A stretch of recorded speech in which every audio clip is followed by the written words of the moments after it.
What's the scariest thing in the entire world? Rabies. It's exceptionally common, but people just don't run into the animals that carry it often. Let me paint you a picture. You go camping, and at midday you decide to take a nap in a nice little hammock. While sleeping, a tiny brown bat decides to bite in your sleep. His teeth are tiny. Hardly enough to even break the skin, but he does manage to give you the equivalent of a tiny scrape that goes completely unnoticed. You wake up, none the wiser. If you notice anything at the bite site at all, you assume you just lightly scraped it on something. The bomb has been lit, and your nervous system is the wick. The disease will multiply along your nervous system, doing virtually no damage, and completely undetectable. You literally have no symptoms. It may be 4 days, it may be a year, but the camping trip is most likely long forgotten. Then one day you get a slight headache. At this point, you're already dead. There is no cure. There's no treatment. It has a 100% unalive rate. So what does that look like? Your headache turns into a fever, and a general feeling of being unwell. You're fidgety, uncomfortable and scared.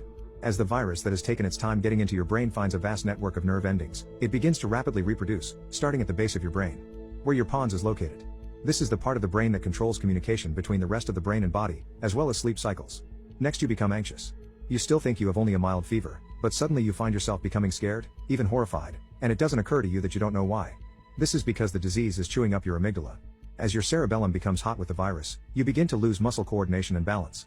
You think maybe it's a good idea to go to the doctor now, but assuming a doctor is smart enough to even run the tests necessary in the few days you have left on the planet, odds are they'll only be able to tell your loved ones what you died of later. You're twitchy, shaking and scared. You have the normal fear of not knowing what's going on, but with the virus really effing the amygdala, this is amplified 100-fold. It's around this time the hydrophobia starts. You're terribly thirsty, you just want water. But you can't drink. Every time you do, your throat clamps shut and you vomit. This has become a legitimate, active fear of water. You're thirsty, but looking at a glass of water begins to make you gag and shy back in fear. The contradiction is hard for your hot brain to see at this point. By now, the doctors will have to put you on IVs to keep you hydrated, but even that's futile. You were dead the second you had a headache. You begin hearing things, or not hearing at all as your thalamus goes. You taste sounds, you see smells, everything starts feeling like the most horrifying substance trip anyone has ever been on. With your hippocampus long under attack, you're having trouble remembering things, especially family. You're alone, hallucinating and thirsty, confused and undeniably terrified. Everything scares the literal crap out of you at this point. These strange people in lab coats. These strange people standing around your bed crying, who keep trying to get you to drink something and crying. And it's only been about a week since that little headache that you've completely forgotten. Time means nothing to you anymore.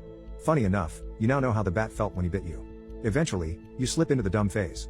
Your brain has started the process of shutting down. Too much of it has been turned to liquid virus. Your face droops. You drool. You're unaware of what's around you. A sudden noise or light might startle you, but for the most part, all you can do is just stare at the ground. You haven't really slept for about 72 hours. Then you die. Always, you die.